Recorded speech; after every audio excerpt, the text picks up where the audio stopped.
ಅಕ್ಕ, ಎಷ್ಟು ಖುಷಿಯಾಗಿದ್ದಕ್ಕ ನೀನು. ಆ ಏಜೆ ನಿನ್ನ ಜೀವನದಲ್ಲಿ ಎಂಟ್ರಿ ಕೊಟ್ಟು ನಿನ್ನ ಜೀವನೇ ತೆಗೆದ್ಬಿಟ್ನಲ್ಲಕ್ಕ. ನಿನ್ನ ಜೀವನ ಶುರುವಾಗೋಕ್ಕೆ ಮುಂಚೆನೇ ಅಂತ್ಯ ಆಯಿತು ಅಂತ ಇಷ್ಟು ವರ್ಷದಿಂದ ಕೊರಗ್ತಾ ಇದ್ದೆ.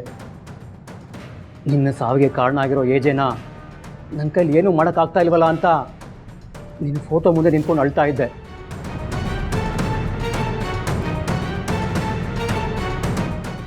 ಅಕ್ಕ, ಇನ್ಮೇಲೆ ನಾನು ಅಳಲ್ಲ. ಇಷ್ಟು ವರ್ಷದ ನನ್ನ ಕಣ್ಣೀರಿಗೆ ಈಗ ಬೆಲೆ ಸಿಗೋ ಟೈಮ್ ಬಂದಿದೆ. ನಿನ್ನ ಸಾವಿಗೆ ಕಾರಣ ಆಗಿರೋ ಏಜೆ ಅವನ ಮುಖವಾಡನ್ನು ಕಳ್ಸೋ ಟೈಮ್ ಬಂದಿದೆ. ಅವನ ಮೇಲೆ ಸೇಡ್ ತೀರಿಸ್ಕೊಳ್ಳೋ ಟೈಮ್ ಬಂದಿದೆ. ಆ ಏಜೆನ ಸುಮ್ಮನೆ ಬಿಡಲ್ಲ ನಾನು. ನಿನ್ನನ್ನು ಕೊಂದಿರೋ ತಪ್ಪಿಗೆ ಆ ಏಜೆಗೆ ಶಿಕ್ಷೆ ಕೊಡಿಸ್ತೀನಿ. ಇದು ನಾನು ನಿನ್ನ ತಮ್ಮನಾಗಿ ಮಾಡ್ತಾ ಇರೋ ಪ್ರತಿಜ್ಞೆ.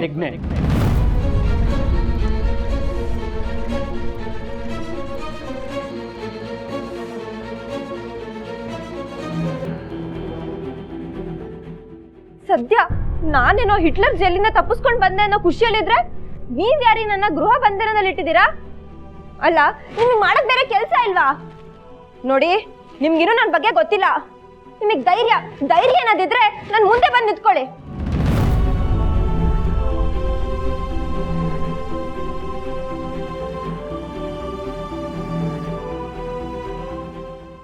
ಓಹೋ, ನೀವೇನ ಕಿಡ್ನಾಪ್ ಮಾಡಿಸಿದ್ದು? ಅಲ್ಲ, ಕಿಡ್ನಾಪ್ ಮಾಡಿಸಿ ಸ್ಲೋ ಮೋಷನ್ ಅಲ್ಲಿ ಬಿಲ್ಡಪ್ ತಗೊಂಡ್ ಬರ್ತಿದ್ದೀರಾ? ನಿಮ್ಗೆ ಒಳ್ಳೇದಾಗಲ್ಲ. ಅಲ್ಲ, ಒಬ್ಬ ಉದಯೋನ್ಮುಖ ಪ್ರತಿಭೆಗೆ ವೆರೈಟಿಯಾಗಿ ಹಿಂಸೆ ಕೊಡ್ತಿದ್ದೀರಲ್ಲ, ನಿಮ್ಗೆ ಪಾಪ ಸುತ್ಕೊಳುತ್ತೆ. ಅಲ್ಲಿ ಏಜೆ ಕಾಟ, ಇಲ್ಲಿ ನಿಮ್ ಕಾಟ. ಯಾಕ್ರಿ ಈ ತರ ಹಿಂಸೆ ಕೊಡ್ತಿದ್ದೀರಾ? ನಿಮಗೆ ಇಷ್ಟೆಲ್ಲ ಒಳ್ಳೆ ಟ್ರೀಟ್ಮೆಂಟ್ ಸಿಗ್ತಾ ಇದೆ, ಇದು ನಿಮಗೆ ಹಿಂಸೆ ಅನ್ನಿಸ್ತಾ ಇದೆಯಾ? ನರ್ಸರಿಯಿಂದ ಗುಲಾಬಿ ಗಿಡನ ತಗೊಂಡು ಬಂದಾಗೆ ನಿಮ್ಮನ್ನು ಸೇಫಾಗಿ ಇಲ್ಲಿ ಕರ್ಕೊಂಡು ಬಂದಿದ್ದೀವಿ. ಇದು ನಿಮಗೆ ಕಿಡ್ನಾಪ್ ಥರ ಕಾಣಿಸ್ತಾ ಇದೆಯಾ?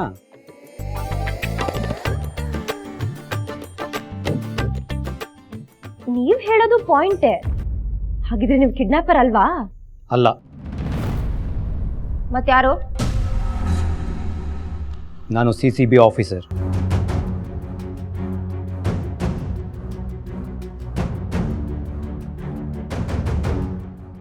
ಅಯ್ಯೋಯ್ಯೋ, ಏಜೆ ಏನಾದರೂ ಕಂಪ್ಲೇಂಟ್ ಕೊಟ್ಬಿಟ್ರಾ?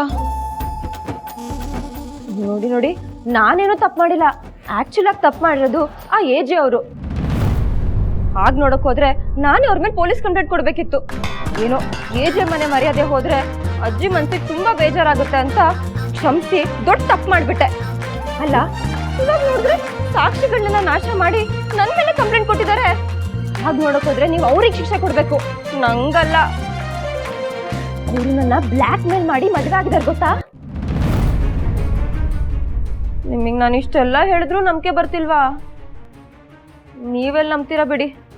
ಆ ಏಜೆ ನಿಮಗೆ ಬಂಡಲ್ ಗಟ್ಲೆ ನೋಟ್ ಕೊಟ್ಟಿರ್ತಾರೆ, ಅದನ್ನ ತಗೊಂಡು ಈ ಬಡಪಾಯಿನ ಅರೆಸ್ಟ್ ಮಾಡಕ್ ಬಂದಿರ್ತೀರಾ. ನಿಮಗೆ ಸ್ವಲ್ಪನಾದ್ರೂ ಮಾನವೀಯತೆ ಇದೆಯಾ? ಸ್ವಲ್ಪನಾದ್ರೂ ಸಾಕು ನಿಲ್ಲಿಸ್ರಿ. ಅವ್ನು ಕೊಡೋ ದುಡ್ಡಿಗೆ ಆಸೆ ಪಡೋ ಆಫೀಸರ್ ಅಲ್ಲ ನಾನು. ಆ ಏಜೆನ ಅರೆಸ್ಟ್ ಮಾಡೇ ಮಾಡ್ತೀನಿ.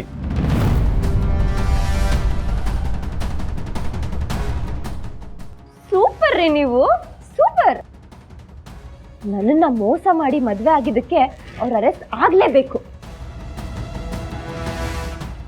ಹೌದು, ಏಜೆ ಅರೆಸ್ಟ್ ಆಗೇ ಆಗ್ತಾನೆ. ಆದರೆ ನಿಮ್ಮನ್ನು ಮದುವೆ ಆಗಿರೋದಕ್ಕಲ್ಲ, ಅವನ ಮೊದಲನೇ ಹೆಂಡತಿ ಅಂತರನ್ನ ಕೊಲೆ ಮಾಡಿದ್ದಕ್ಕೆ.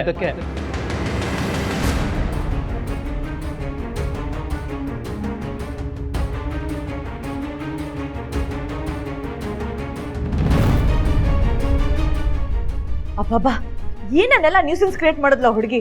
ನೆನೆಸ್ಕೊಂಡ್ರೆ ಇರಿಟೇಟ್ ಆಗುತ್ತೆ ನಮ್ಗೆ. ಇಷ್ಟೆಲ್ಲ ಆಗಿದ್ದು ನಿಮ್ಮಿಂದಾನೆ. ನಾವೇನ್ ಮಾಡಿದ್ವಿ? ಅಪ್ಪ ಹೇಗೋ ನೆಮ್ಮದಿಯಾಗಿದ್ರು, ಆದ್ರೆ ಈ ಮನೆಗೊಬ್ರು ಅತ್ತೆ ಬೇಕು ಅಂತ ಹಠ ಮಾಡಿದವರು ನೀವೇ ತಾನೆ? ಆಸೆ ಪಟ್ಟು ಈ ಮನೆಗೆ ಪ್ರಾಬ್ಲಮ್ಸ್ ಇನ್ವೈಟ್ ಮಾಡಿದ್ ನೀವೇ. ಏನೋ ನಾವು ಹೇಳಿದಕ್ಕೆ ಏಜೆ ಮದ್ವೆ ಆದ್ರು ಅನ್ನೋ ತರ ರಿಯಾಕ್ಟ್ ಮಾಡ್ತಿದ್ದೀರಾ? ನಾವು ಈ ಮನೆಗೆ ಸೊಸೆಯರಾಗಿ ಬಂದಾಗಿಂದನೂ ಹೇಳ್ತಾನೆ ಇದ್ದೀವಿ ಮದ್ವೆ ಆಗಿ ಅಂತ. ಅವಾಗ ಅವ್ರು ಒಪ್ಕೊಂಡ್ಬಿಟ್ಟಿದ್ರಾ?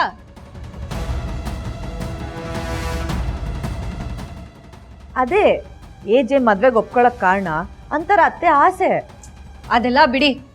ಸದ್ಯ ಅವಳು ಇದ್ದಿದ್ರೆ ಹಿಂಸೆ ಆಗಿರೋದು. ಈಗ ಹೋದ್ಲಲ್ಲ. ಹೋಗೋದೇನೋ ಹೋದ್ಲು, ಆದ್ರೆ ಏಜೇನ ಅಪರಾಧಿ ಸ್ಥಾನದಲ್ಲಿ ನಿಲ್ಸಿ ಹೋದ್ಲಲ್ಲ, ಅದಕ್ಕೇನು ಹೇಳ್ತೀರಾ? ಅವಳು ಇಲ್ಲೇ ಇದ್ದಿದ್ರೆ ಲೈಫ್ ಲಾಂಗ್ ನಮ್ಮೆಲ್ಲರೂ ಮರ್ಯಾದೆ ತೆಗಿತಾನೆ ಇರ್ತಿದ್ಲು. ಬಟ್ ಅದು ಇವತ್ತಿಗೆ ಕೊನೆ ಆಯ್ತಲ್ಲ, ಸೊ ನಾವೆಲ್ಲರೂ ಖುಷಿ ಪಡಬೇಕು. ಇಲ್ಲ, ಇದು ಇಲ್ಲಿಗೆ ಕೊನೆ ಅಲ್ಲ. ನಾವಿನ್ನೂ ಸಮಾಜನ ಎದುರಿಸ್ಬೇಕು, ಅವ್ರು ಕೇಳೋ ಪ್ರಶ್ನೆಗಳಿಗೆ ಉತ್ತರ ಕೊಡಬೇಕು. ಇದು ಎಲ್ಲಿಗೋಗಿ ಮುಟ್ಟುತ್ತೋ ಏನು ಕತೆನೋ. ಸಮಸ್ಯೆ ಏನೇ ಬರಲಿ, ಈ ಮನೆಗೋಸ್ಕರ, ಏಜೆಗೋಸ್ಕರ ನಾವು ನಿಂತು ಹೋರಾಡಲೇಬೇಕು. ಒಟ್ನಲ್ಲಿ ಅವಳಿ ಮನೆಗೆ ವಾಪಸ್ ಬರಬಾರ್ದು. ಈ ಮನೆಗೆ ಏನೇ ಪ್ರಾಬ್ಲಮ್ಸ್ ಬಂದ್ರೂ ನಾವು 3 ಜನ ಒಟ್ಟಿಗೆ ನಿಂತು ಹೋರಾಡ್ತೀವಿ.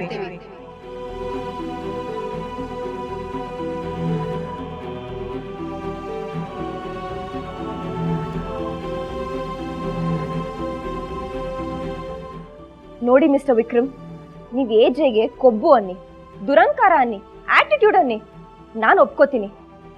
ಆದ್ರೆ ಅವ್ರೊಬ್ರನ್ನ ಕೊಲೆ ಮಾಡಿದರೆ ಅನ್ನೋದನ್ನ ನಾನ್ ನಂಬಲ್ಲ. ನಾನಲ್ಲ, ಯಾರು ನಂಬಲ್ಲ. ಯಾರು ನಂಬಲ್ಲ ನಿಜ, ಆದರೆ ಅಂತರನ್ನು ಕೊಲೆ ಮಾಡಿದ್ದು ಏಜೇನೆ. ಸಾಕ್ಷಿ ಇದ್ದಿದ್ರೆ ನಾನು ಇವತ್ತಿಷ್ಟು ಒದ್ದಾಡೋ ಅವಶ್ಯಕತೆ ಇರ್ತಿರ್ಲಿಲ್ಲ. ಸಾಕ್ಷಿ ಇದೆಯೋ ಇಲ್ಲೋ ಅದು ಸೆಕೆಂಡ್ರಿ, ಆದ್ರೆ ನಾನ್ ಸ್ಟ್ರಾಂಗ್ ಆಗಿ ಹೇಳ್ತಿದ್ದೀನಿ, ಏಜೆ ಒಬ್ರನ್ನ ಕೊಲೆ ಮಾಡಕ್ಕೆ ಚಾನ್ಸೇ ಇಲ್ಲ. ಅದ್ರಲ್ಲೂ ಅಂತರ ಅವ್ರನ್ನಂತೂ ಸಾಧ್ಯನೇ ಇಲ್ಲ. ಏಜೆ ಅಂತರ ಅವ್ರನ್ನ ತುಂಬಾ ಪ್ರೀತಿ ಮಾಡ್ತಾರೆ. ಅವ್ರ ಕಣ್ಣಲ್ಲಿ, ಅವ್ರ ನಡೆಯಲ್ಲಿ, ಅವ್ರ ನುಡಿಯಲ್ಲಿ, ಪ್ರತಿಯೊಂದು ಹೆಜ್ಜೆಯಲ್ಲೂ ಅವ್ರ ಪ್ರೀತಿ ಕಾಣಿಸುತ್ತೆ.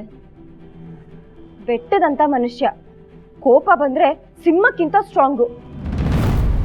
ಅಂತ ಮನುಷ್ಯ ಅಂತರ ವಿಷಯಕ್ಕೆ ಬಂದ್ರೆ ಪುಟ್ಟ ಮಗು ತರ ಆಡ್ತಾರೆ. ಅವ್ರ ಮೇಲೆ ಇಂಥ ಅಪವಾದ ಹೊರಿಸೋದು ದೊಡ್ಡ ತಪ್ಪು. ಇದೆ ಇದೆ ಆ ಏಜೆಗಿರೋ ಟ್ಯಾಲೆಂಟ್. ನಿಜವಾದ ಆರ್ಟಿಸ್ಟು ನೀವಲ್ಲ, ಆ ಏಜೆ. ತಾನೆಷ್ಟೇ ಕೆಟ್ಟವನಾಗಿದ್ರು ಒಳ್ಳೆ ಥರ ಆ್ಯಕ್ಟಿಂಗ್ ಮಾಡ್ತಾನೆ. ಆ ಮನುಷ್ಯಂಗೆ ಕೋಪ ಜಾಸ್ತಿ. ಯಾರ ಮೇಲಾದ್ರೂ ಕೋಪ ಬಂದರೆ ಅವ್ರನ್ನ ಸೋಲ್ಸೋದಕ್ಕೆ ಏನು ಬೇಕಾದರೂ ಮಾಡ್ತಾನೆ ಅವನು. ಸೋಲ್ಸೋಕ್ಕಾಗಿಲ್ಲ ಅಂದರೆ ಈ ರೀತಿ ಸಾಯಿಸ್ಬಿಡ್ತಾನೆ. ಅವನ ಸಾಮ್ರಾಜ್ಯದಲ್ಲಿ ಅವನೇ ಅಧಿಪತಿ ಆಗಿರಬೇಕು. ಅವನ್ ಗೆಲ್ಲಬೇಕು ಅಂದರೆ ಅದಕ್ಕೆ ಯಾವ ದಾರಿ ಬೇಕಾದರೂ ಹಿಡಿತಾನೆ ಅವನು.